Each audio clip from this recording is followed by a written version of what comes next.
राज्यातील दिव्यांगांच्या न्याय हक्कासाठी विविध मागण्या घेऊन येत्या काळात मुंबईतल्या मंत्रालयावर भव्य मोर्चाचं आयोजन करण्यात येणार असल्याची घोषणा बच्चू कडू यांनी केली। शेगाव येथील विसावा संकुलाच्या भव्य हॉलमध्ये दिव्यांग अपंगांचा भव्य मेळावा संपन्न झाला।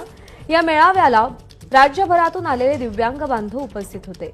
तसंच मोर्चाची तारीख अद्याप ठरली नसली तरी तुम्ही तयार रहा अशी सूचना असा इशारा बच्चू कडू यांनी दिलेला आहे।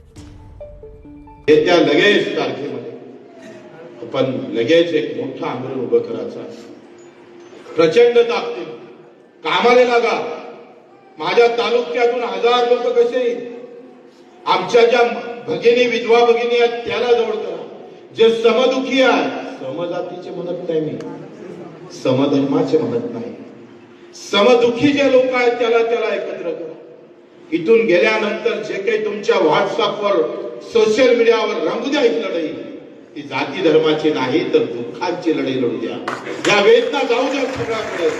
जे आमच्यासारखे दुःखी असतात त्याला एकत्र करण्याचं काम करा। एक तालुक्यातून हजार लोक येईल आंदोलनात, अशा ताकदीने आम्हाला उभं राहण्याची गरज आहे। एबीपी माझा, उघडा डोळे बघा नीट।